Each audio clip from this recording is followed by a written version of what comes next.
programma in collaborazione con Un'Industria Treviso, Provincia di Treviso, Casatella Trevigiana DOP, Gruppo ApoVF, Gruppo Grigolin.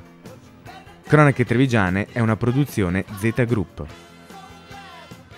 Comincia una nuova puntata di Cronache Trevigiane, una puntata che si rivelerà davvero avventurosa questa settimana. Siamo a Venezia e siamo qui per raccontarvi una storia speciale, una storia che va davvero oltre i limiti. È la storia della Ojos del Salado Patagonia Expedition. Questa storia comincia qui, nella laguna veneziana, dove decollerà per portarci oltre l'Oceano Atlantico, in Cile, sul vulcano più alto del mondo, l'Ojos del Salado appunto, e poi nella città più a sud del mondo, in Patagonia. I dettagli di questa straordinaria avventura più tardi, prima ci guardiamo un servizio di Cronache Trevigiane. Tagliare i costi, accorpare i servizi. Con le province che vanno verso la chiusura, i piccoli comuni, quelli al di sotto dei 5.000 abitanti, devono fare squadra, volenti o nolenti, lo impone la legge. Per questo Un'Industria Treviso scende in campo in tutta la Marca con un suo progetto, con lo scopo di anticipare i tempi e ottimizzare le competenze degli enti locali. Il ragionamento è semplice: dove l'ente pubblico lavora bene, anche le imprese e tutta la comunità sono avvantaggiate, riflette il presidente Alessandro Vardanega. Noi siamo profondamente convinti che se noi vogliamo avere imprese competitive, se vogliamo avere imprese che non solo siano competitive ma anche radicate nel nostro territorio, noi dobbiamo creare un ambiente nel nostro paese che sia moderno, un ambiente dal punto di vista della giustizia, della legislazione, ma anche un ambiente di tipo amministrativo che sia non solo efficace e quindi capace di raggiungere i propri obiettivi, ma anche e soprattutto efficiente, che usi bene le proprie risorse. 50.000 euro a sostegno di uno studio dell'Università di Padova per realizzare un modello legale concreto da fornire ai comuni che vorranno aggregarsi. Questo è il progetto di Un'Industria Treviso, spiegato dallo stesso professor Luca Antonini, coordinatore dello studio e docente di diritto costituzionale a Padova. Esercitare in forma associata le loro funzioni. L'esercizio in forma associata serve a razionalizzare la spesa. Cioè tu, se metti insieme dei servizi, puoi fare delle economie di scala. Quello che ti costava 3, magari moltiplicato per un certo numero di comuni, ti costa 5 per tutti questi comuni. Quindi si possono realizzare economie di scala, cioè razionalizzare la spesa. In questo modo, se il comune risparmia, può abbassare le imposte. Cioè, visto che siamo in un momento in cui l'ultima manovra ha enormemente aumentato le imposte, realizzare delle economie di scala, delle razionalizzazioni della spesa permette di abbassare le imposte alle imprese e alle famiglie.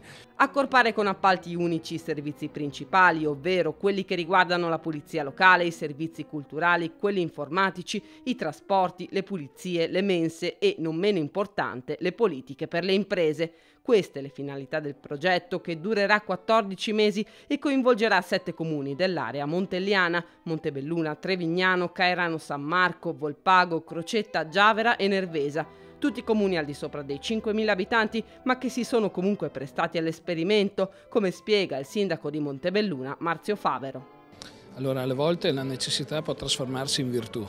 La diminuzione delle risorse obbliga i comuni a lavorare in rete, e a questo noi stiamo pensando a una città rete formata dai 7 comuni del Montebellunese e del Montello per integrare i servizi e garantirne la qualità ai cittadini. Se vogliamo è la via del federalismo dal basso, visto che da Roma non arriva, partiamo noi come comune intanto con un patto di amicizia importante nelle molte dimensioni che attengono l'amministrazione locale. Sono 32 i comuni interessati dal processo di accorpamento in tutta la Marca, molti di più quelli sparsi in tutta la regione, come illustra Maurizio Gasparin, dirigente regionale del settore enti locali. Sono 313 comuni del Veneto obbligati a avviare questo percorso di riordino territoriale, e la Regione Veneto, grazie all'iniziativa assunta dall'assessore Ciambetti, sta portando avanti prima in Italia questo progetto di riordino ed ha presentato in Consiglio regionale un disegno di legge preposto a definire le modalità operative.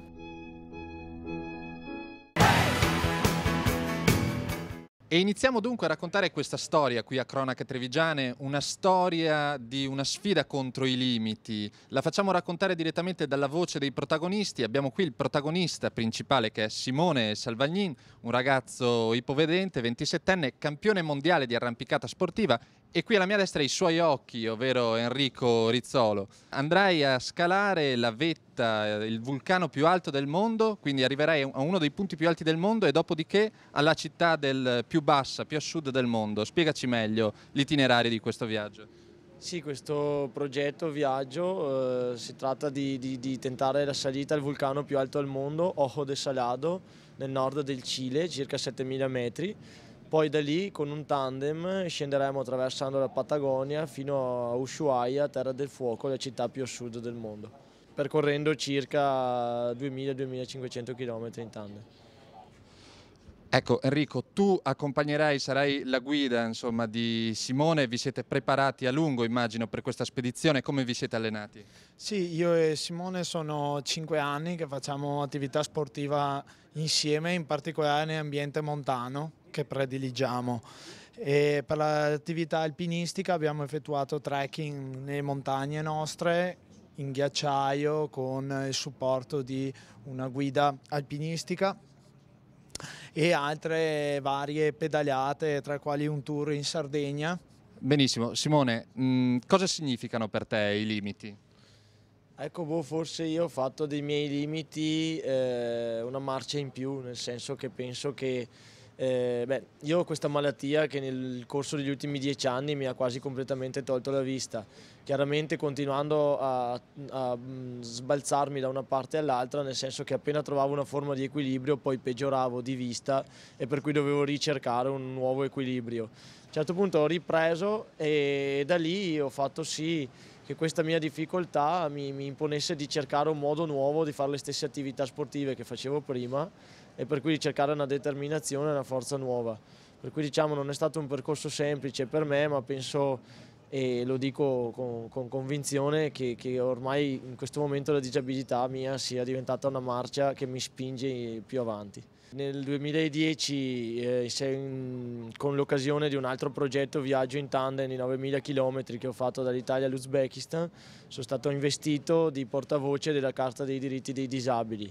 Mi piace sempre dire con parole mie come riassumo questa nuova convenzione. Questa nuova convenzione dice che la persona con una disabilità, con un deficit, non deve essere considerata in quanto tale, ma deve essere considerata in quanto le potenzialità che può avere, per cui deve essere messa in un ambiente nel quale può sviluppare le proprie potenzialità, non nel quale deve scontrarsi con i limiti. Ed è un onore per noi averti qui a Cronache Trevigiane, continueremo a seguire la vostra spedizione con grande interesse e con grande attenzione. Ora noi ci fermiamo per vedere un servizio di Cronache Trevigiane e torniamo qui poi a Venezia per raccontare questa grande avventura.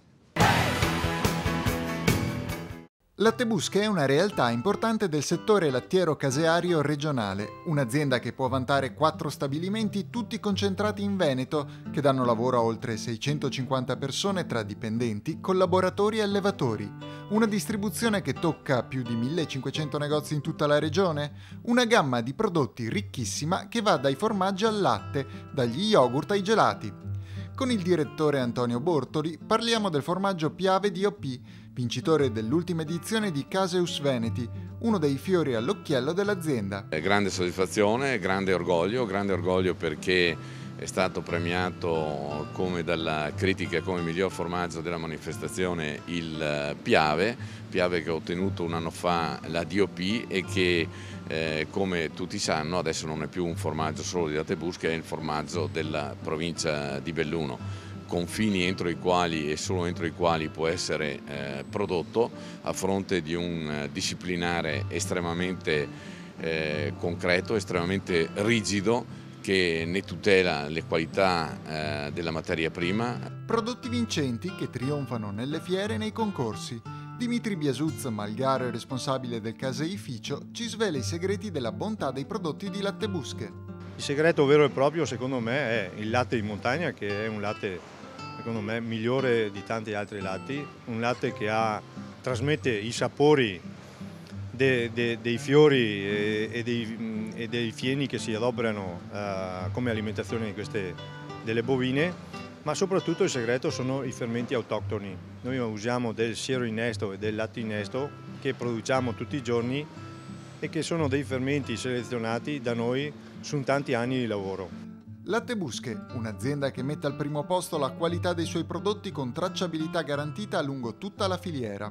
Nonostante il periodo difficile per il comparto agricolo e del lattiero caseario, il direttore Antonio Bortoli manda un messaggio positivo. Io credo che avendo sempre riguardo alla qualità dei prodotti che si mettono sul mercato, al rispetto del territorio, inteso come salvaguardia del territorio da un lato, ma anche come origine delle materie prime che vengono usate, opportunamente comunicate al consumatore, possano dare ai nostri allevatori la speranza che ci sia un futuro accettabile.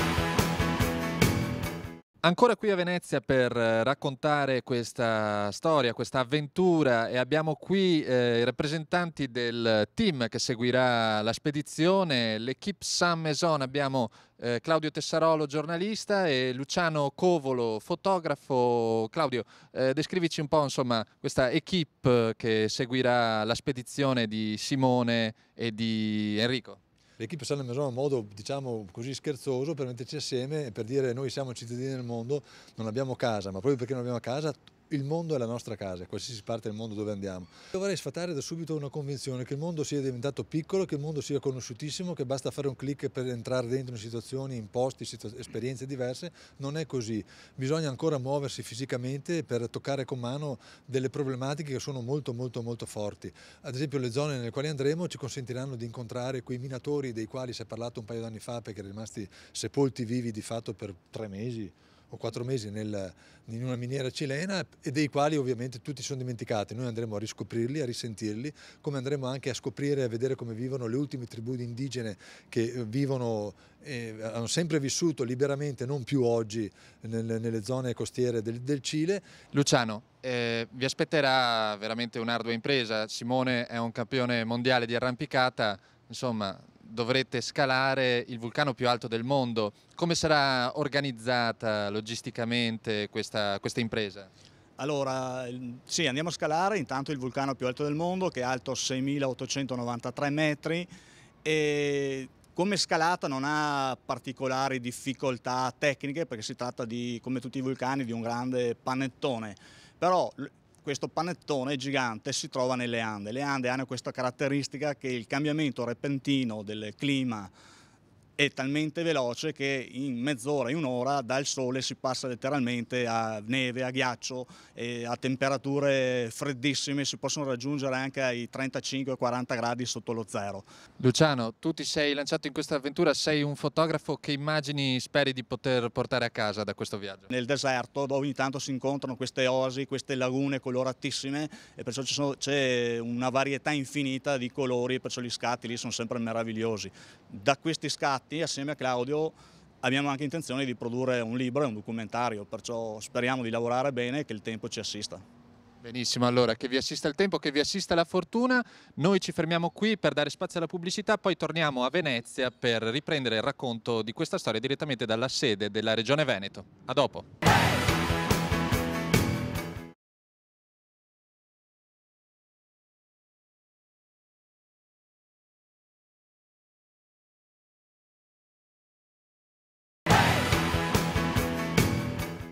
Ed eccoci, siamo dunque rientrati per questa seconda parte di Cronache Trevigiane. Siamo nella sede della Regione del Veneto, dove tra poco verrà presentato ufficialmente questo progetto, questa spedizione, la Ojos del Salado Patagonia Expedition 2012. Continueremo a dare voce ai protagonisti di questa avventura, ma prima ci guardiamo un servizio di Cronache Trevigiane.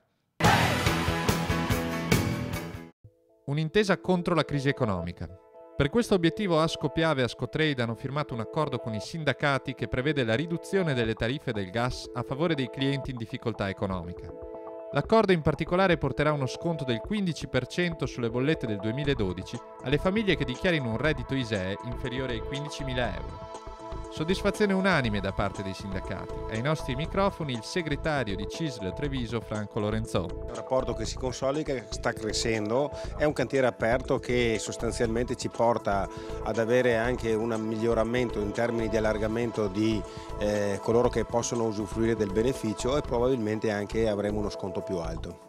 L'iniziativa non è nuova, è già il terzo anno infatti che questo accordo viene siglato e ci sono tutti i presupposti perché la collaborazione continui, assicura Antonio Confortin della UIL. Credo che questo accordo va sottolineato che è un accordo che puntualmente viene fatto alla fine dell'anno, perché si è visto i numeri alti chi ha aderito e speriamo che sia anche per il prossimo anno. Quest'anno è stato alzato il tetto massimo del reddito per avere accesso alle agevolazioni da 13.000 a 15.000 euro, un risultato importante secondo Paolino Barbiero, segretario CGIL. Quando la famiglia non ha i soldi, prima o dopo la bolletta non la paga. Se invece creiamo una scontistica fatta bene, determinata con il reddito reale e non con il reddito presunto, porteremo un beneficio all'insieme della comunità. Un chiaro messaggio per il territorio, ecco le parole del presidente di Ascopiave Fulvio Zunno. Ecco, questa iniziativa io spero che il territorio riconosca ad Ascopiave e Ascotrade il ruolo che sta facendo nel territorio e che quindi ci sia sempre più aggregazione verso queste due società che stanno facendo, ritengo, per quanto li possono fare, il bene del territorio stesso. Per i clienti Ascotrade, d'altra parte, le opportunità non mancano, assicura il presidente Stefano Busolini. In questo caso chi avrà il diritto di entrare, di accedere alla proposta fatta con i sindacati, quindi con il reddito inferiore ai 15.000 euro, potrà anche comunque diventare cliente e fare un contratto dual fuel, quindi avere anche la fornitura dell'energia elettrica da parte di Ascotrade e avere un ulteriore 10% che già comunemente facciamo a tutti i nostri clienti. Ed eccoci rientrati qui per raccontare nuovamente questa splendida avventura che prenderà avvio tra pochi giorni, il 12 gennaio, Ojos del Salado Patagonia Expedition 2012.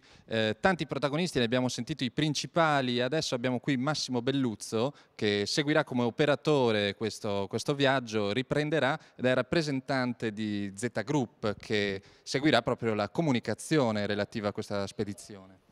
Sì, noi come gruppo abbiamo deciso di sostenere questa spedizione, ma soprattutto di sostenere Simone, che ci ha raccontato la sua storia qualche mese fa, ci ha subito coinvolto e quindi il nostro supporto sarà di carattere tecnico e anche per quanto riguarda la comunicazione. Tramite internet ogni giorno invieremo all'ufficio stampa di Z Group foto, quindi immagini e testi che racconteranno praticamente in diretta la spedizione. Ecco Massimo, una spedizione molto impegnativa, dovrete scalare la montagna, il vulcano più alto del mondo, dovrete percorrere insieme a Simone 2000 km in Patagonia. Come ci si prepara per una persona che poi affronterà questo viaggio dal punto di vista lavorativo? Insomma, tu dovrai fare l'operatore, come ci si prepara a un appuntamento così impegnativo fisicamente?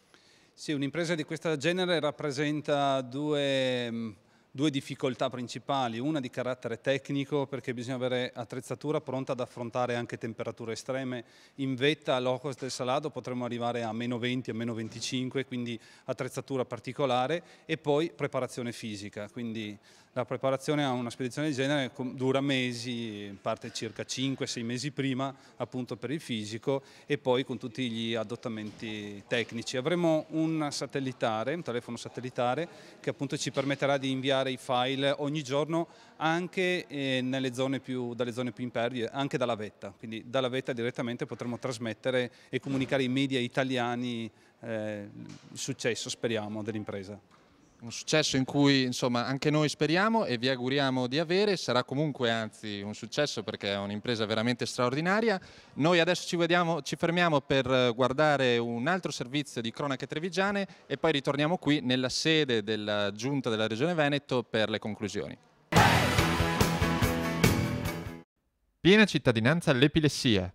Questo è il titolo del convegno tenutosi con grande successo di pubblico al Teatro da Ponte di Vittorio Veneto e organizzato per il gruppo ELD dell'Europarlamento dall'onorevole Giancarlo Scottà. Epilessia piena cittadinanza non è uno slogan, ma un modo per affrontare concretamente una malattia sociale che in Italia colpisce quasi l'1% della popolazione. Obiettivo del convegno è infatti diffondere nel territorio la conoscenza di questa patologia, liberandola dalle paure che spesso la accompagnano, e favorire un migliore inserimento in società delle persone che ne sono affette. Ai nostri microfoni il promotore dell'evento, l'onorevole Giancarlo Scottà.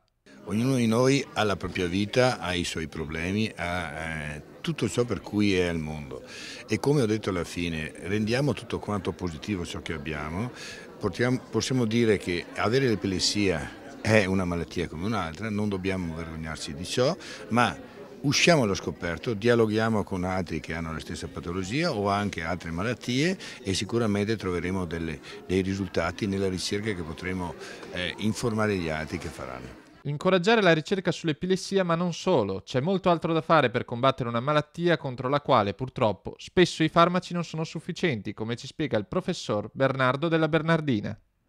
Ad oggi almeno un 30% dei pazienti continua ad avere le crisi nonostante assuma regolarmente una terapia corretta, non perché la terapia è sbagliata, ma perché sono farmaco resistenti, cioè non rispondono alle medicine che ci sono a disposizione. La tutela dei diritti degli epilettici è al centro di una discussione del Parlamento europeo ammessa proprio grazie all'interessamento dell'onorevole Scottà. A lui vanno i ringraziamenti del segretario nazionale dell'Associazione Italiana contro l'Epilessia, il dottor Giovanni Battista Pesce.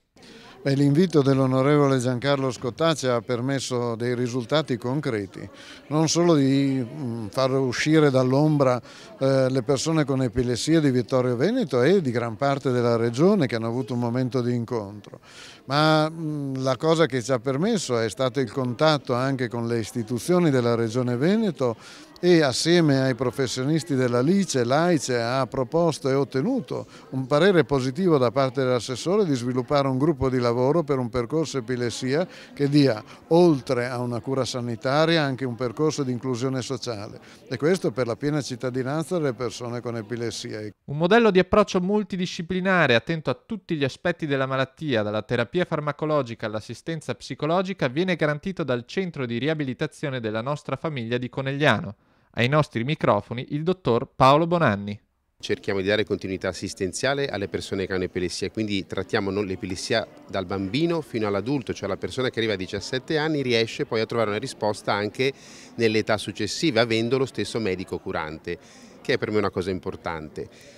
L'altra peculiarità è che noi cerchiamo di comprendere tutte le problematiche legate all'epilessia, quindi chi si occupa del paziente con epilessia è un'equipe multidisciplinare, c'è il medico, c'è il terapista, c'è l'assistente sociale, ci sono tutta una serie di figure che devono risolvere tutti i problemi della persona con epilessia e quindi il nostro intento non è ridurre le crisi e basta, ma l'intento è quello di migliorare la qualità della vita della persona con epilessia, del bambino eventualmente e della sua famiglia.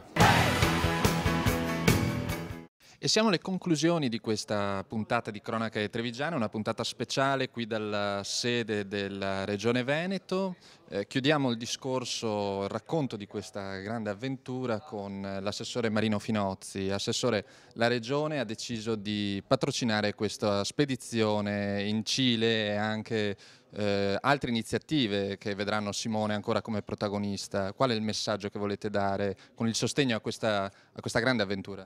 Beh, innanzitutto ringrazio Simone che ci ha scelto come coprotagonisti di questa iniziativa. Il messaggio che vogliamo dare è un messaggio chiaro, che il Veneto ha dei personaggi straordinari come Simone o come potrebbe essere Andrea Stella che con le loro missioni stanno dimostrando che si può arrivare dove si vuole, basta volerlo. Abbiamo un grande progetto, quello del Veneto, accessibile da un punto di vista turistico, cioè quello di rendere le nostre località turistiche aperte a chiunque. Grande altro secondo messaggio è quello che saranno portavoce per il Veneto questi ragazzi sarà nell'incontrare le comunità venete presenti in quei territori, per far sentire loro la nostra vicinanza, per far capire che la terra madre, il Veneto, è ancora molto legata ai loro emigranti, a coloro che hanno scelto la difficile via dell'immigrazione e che vorremmo che sentissero sempre la forte vicinanza con noi. Questi sono i grandi due messaggi, quella della capacità di superare qualsiasi barriera e quella di sentire ogni Veneto vicino a noi. Ecco, Simone è anche il portavoce di un importante documento dell'ONU, ovvero la Carta dei diritti dei disabili. Oggi l'ha portato qui in Regione Veneto. La Regione con che tempistiche sottoscriverà questo documento? Credo che noi saremo pronti a sottoscrivere questo documento al rientro di Simone, che è previsto per fine marzo, in occasione della fiera dedicata al turismo accessibile di Vicenza, Gitando Hall. Bene, Assessore, allora la ringraziamo, le diamo appuntamento a questo punto al rientro di Simone per fare ricapitolare un po' l'esperienza che è stata. La ringrazio e grazie a voi, ci vediamo alla prossima puntata di Cronache Trevigiane, stessa ora, stesso canale.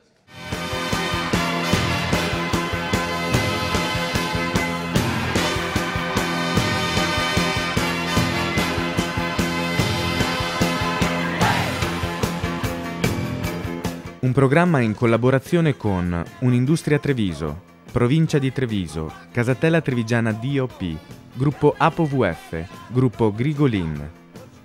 Cronache Trevigiane è una produzione Z Group.